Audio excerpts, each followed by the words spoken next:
substâncias que facilitam a comunicação entre os neurônios. Hoje nós sabemos que existem mais de 60.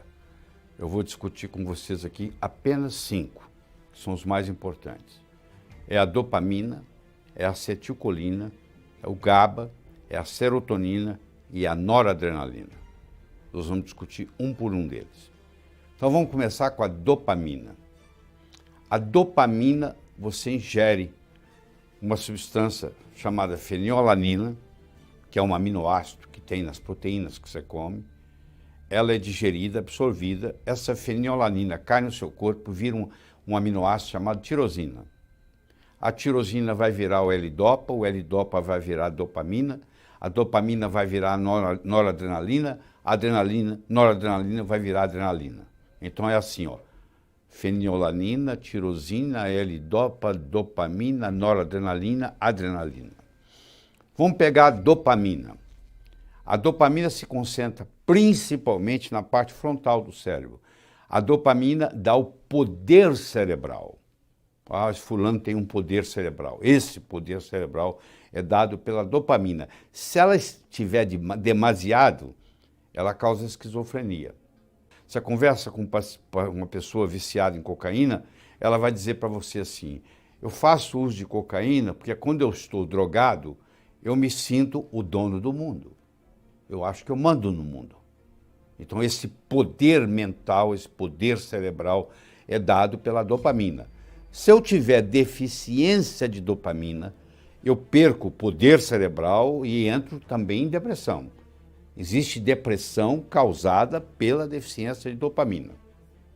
Vamos para o segundo neurotransmissor, que é a acetilcolina, que está na área parietal do cérebro. Enquanto que a dopamina concentra-se principalmente na área frontal, a acetilcolina concentra-se na parte parietal do cérebro. A acetilcolina tem a ver com a memória, a acetilcolina tem a ver com o aprendizado, a acetilcolina tem a ver com a placa neuromuscular, para você movimentar, é responsável pelo movimento, e a acetilcolina é o neurotransmissor do parasimpático. Então, quando você tem deficiência de acetilcolina, você tem uma série de problemas relacionados à memória, aprendizado, etc. Por exemplo, no Alzheimer, um paciente com Alzheimer ele tem deficiência de acetilcolina. Tanto é que os remédios usados para minimizar o Alzheimer são remédios que inibem a enzima que destrói a acetilcolina, para ficar mais acetilcolina lá.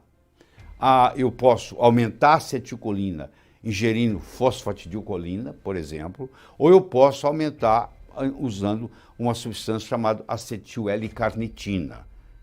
Se eu ingerir acetil-L-carnitina, ela vai facilitar o processo de formação da acetilcolina. Se eu ingerir fosfatidilcolina, é a mesma coisa. Tem várias substâncias que podem aumentar a produção da acetilcolina.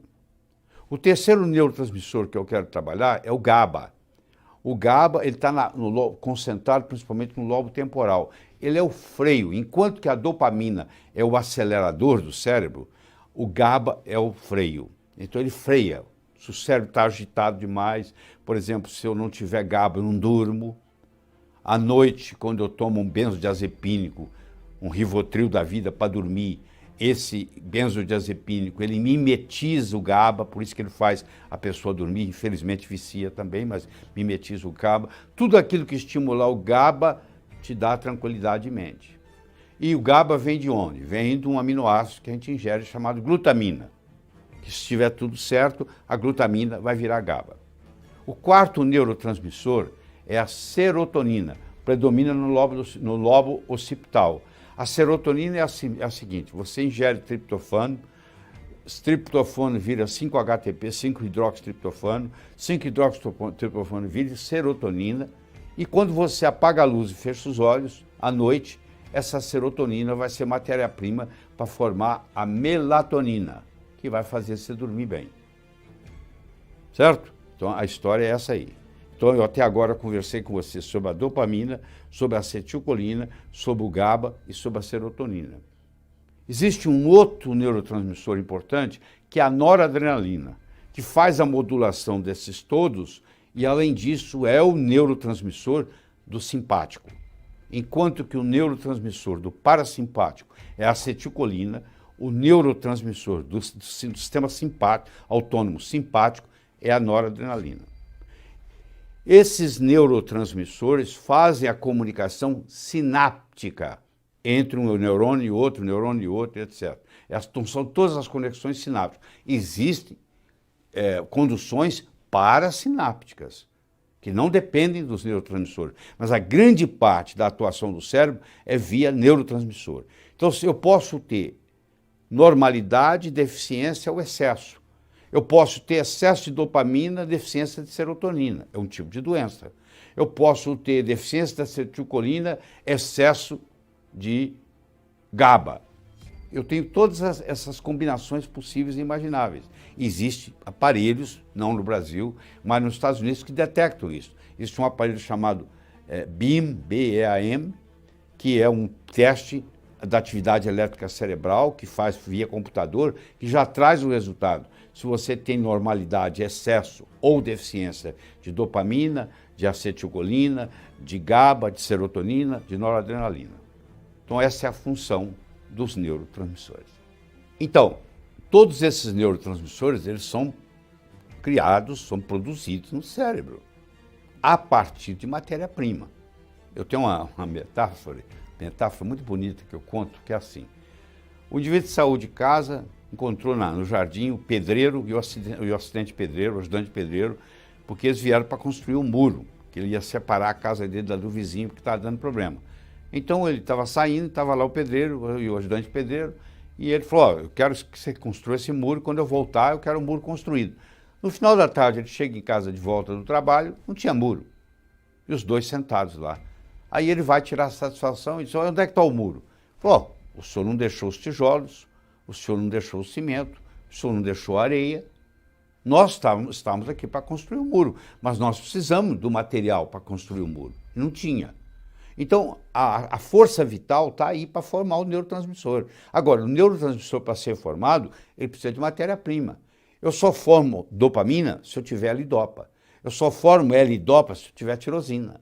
Então, eu tenho que ingerir tirosina. Se eu sou uma pessoa que não estou ingerindo tirosina, que não gosto de carne, por exemplo, que não gosto de peixe, que não gosto de frango, que não como ovo, eu posso ter deficiência de tirosina. E aí eu vou ter deficiência de dopamina. E aí eu posso ter uma depressão dopaminérgica, entendeu?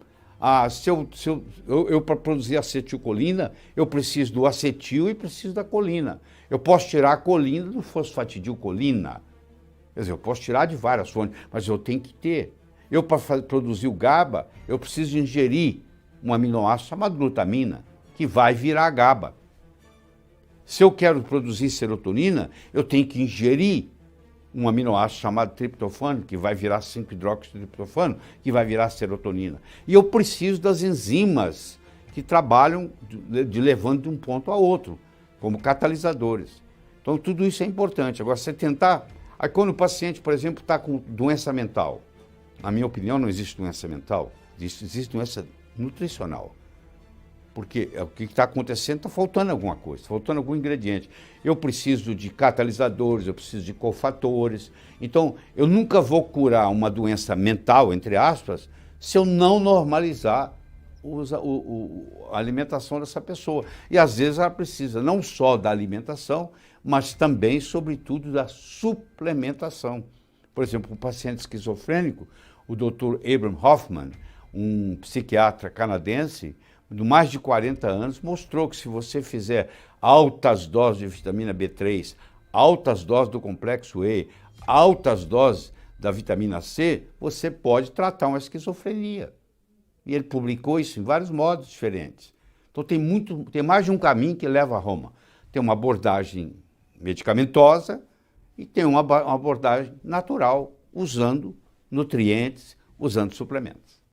Vamos difundir essa mensagem e esse material pelas redes sociais, para que mais pessoas tenham acesso a esse conhecimento que propõe uma nova visão médica. Um forte abraço e uma ótima saúde para você.